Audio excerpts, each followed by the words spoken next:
Bien. Dans un épisode précédent, nous avons vu comment en fait arriver à trouver des points exactement placés sur AD en proportion avec la réalité. Sachant toujours pareil qu'on ne pouvait pas le trouver en mesurant la règle ne sert plus à rien pour toutes ces droites là qui sont des raccourcis. On peut mesurer sur les verticales, pas sur les raccourcis. Donc on a vu comment on pouvait trouver tous les points là où on voulait juste en projetant sur la ligne de terre. Mais souvent, en fait, on a affaire à des proportions classiques du tiers ou de la moitié. Et donc là, il y a un moyen aussi de trouver de diviser en fait ces carrés vus en perspective de façon juste, sans forcément passer par la projection. Donc sur le tiers et la moitié, je vais montrer le tracé. Ici, sur la dalle horizontale, on va diviser en deux. Puis en se servant de ce tracé, on va pouvoir diviser en trois sur ce côté-là. Alors en fait, on se cale sur ce qui existe vraiment dans le carré, quoi.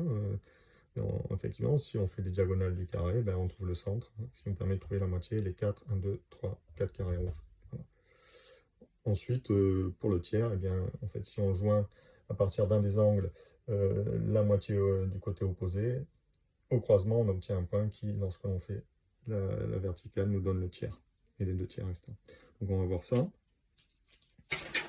Alors pour la moitié, ben, bon, les diagonales, on a vu comment ça fonctionnait. Voilà.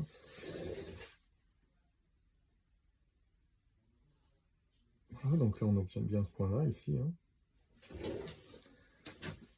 Puis, on fait fuir ce point. Voilà.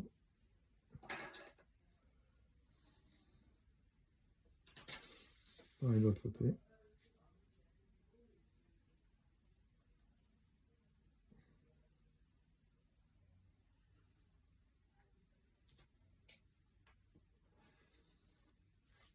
Voilà, donc là on obtient en effet la moitié ici,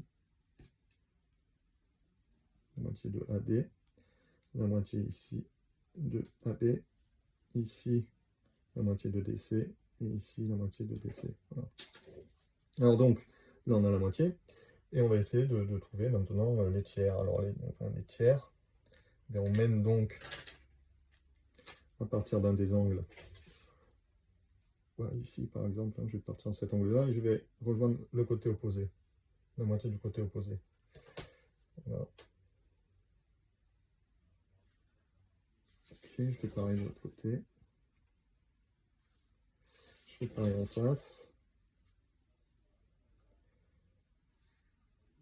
Je fais pareil en face. En réalité, on a besoin que de points, mais là je trace les 4.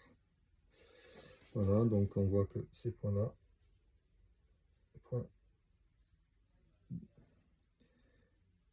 points d'intersection, ben, nous donne en fait, ben, ça correspond avec la suivante, on voit.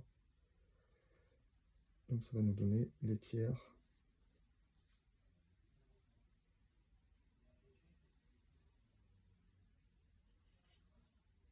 Ici, évidemment. Je n'ai même plus besoin de ce point-là en fait, hein. Il suffit que je joigne les deux points. C'est pour ça que soit j'en avais construit que deux et il me suffisait de joindre, soit avec cela c'est suffisant. Voilà. J'obtiens ici le premier tiers, ici le deuxième tiers, ici pareil, ici pareil. Donc il me suffit de remonter verticalement. Voilà. Ici aussi. Et j'ai mon segment qui est divisé en 3. Hein. Voilà. Bon, pour trouver en fait le cadrage là, ben, comme AI est stable, je n'ai qu'à mesurer en fait, diviser AI, là je peux prendre la règle, hein, et je divise AI en 3, alors ça fait 10,5 divisé par 3, 3, 3, 3, c'est à peu près 3, 7. Bon.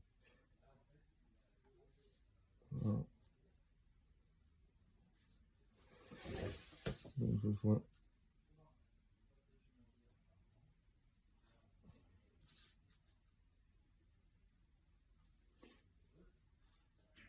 Voilà, et j'obtiens donc ma petite grille de 9 carrés égaux.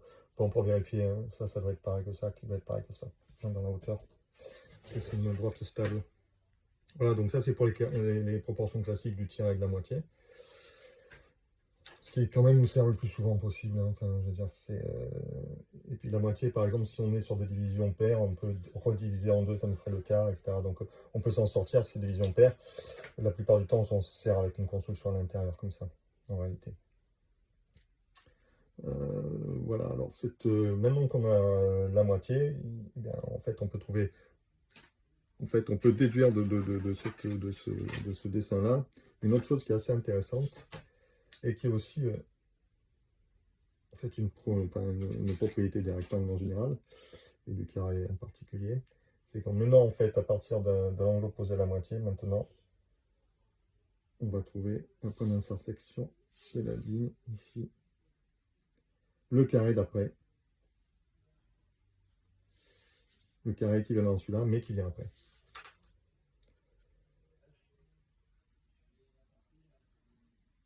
Voilà, c'est le carré bleu.